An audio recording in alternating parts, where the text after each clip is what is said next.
Hello साथीहरू, आज चाहिँ जाडो बढिरहेको छ अनि मेरो घरमा चाहिँ आयुषा साथी पनि आउनुभएको छ अनि मेरो देउरानी म आयुषा चाहिँ देउरानीको छोरा सुताइवरी उखु बारीतिर लाग्यौँ उखु काट्नलाई।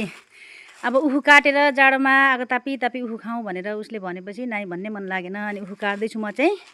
यसरी छानी छानी उखु काटेपछि देउरानी पनि अर्को बारीतिर पसेर यसो उखु काटेर निस्कियो। त्यसपछि आयुषा साथी पनि मेरो आयुषा साथी पनि उखु बोकेर यसो गरी हामी घरतिर लाग्यौँ। घर आइपुगेपछि यसो हेरेको त यता देउरानीको छोरा रुएर हुँ हुँ गर्दै हिँडिरहेको रहेछ अनि आगो फुकेर उखु पनि यसो गरी उखु खाँदै खाँदै हामीले आगो फुकेर यसो ताप्यौँ। धुवाँ पनि एकदम भइरहेको थियो, किन भन्दा मकैको खोया हो नि त, त्यही भएर एकदम धुवाँ आइरहेको थियो। यसरी उखु चपाउँदै चपाउँदै है आजको जाडोलाई चाहिँ उखु चपाएर भगाउँ भनेर हामी चाहिँ थोरै कोसिसमा अनि म यतातिर त्यो अघि काटेको उखुको घाँसलाई चाहिँ मेरो चम्पालाई ल्याएर खुवाउँदैछु, जसको लागि मैले घाँस काट्न जान्छु नि। पोडोको लत्ती बाँसको पत्ता हो यही चम्पा, हेर्नु त।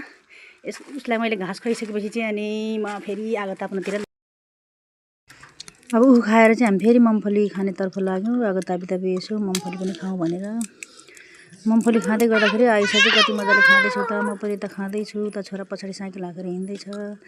आयुषा र कवितालाई चाहिँ धेरै उखु र मम्फली खाइसकेपछि मैले चाहिँ फेरि सिजर पेपर खेल्नु भनेर अन्डा बसालेँ चुलोमा। त्यसपछि उता छोरा खेल्दैछ, त साइकल खेल्दैछ। त्यसपछि मैले करेन्ट चाउचाउ लिएर आएर यता ग्यासमा पानी बसालेँ। करेन्ट चाउचाउ यसरी खोलेर अनि थपक्क प्लेटमा राखिदिएँ, मसला एकातिर राखेँ अनि चाउचाउलाई मजाले उम्लेको पानीमा मैले लगाएर बलबल उमाले। यस्तो भइरहेछ चाउचाउ। त्यसपछि चाउचाउ रेडी भयो पाकेर अनि चाउचाउमा चाउचाउको मसला सबै फुटाएर मैले यसो गरी मिक्स गरेँ। मसला चाहिँ मैले सबै लगाएँ, किनभने धेरै पिरो हुन्छ नि त। पिरो धेरै भएपछि पेट दुख्ने सम्भावना।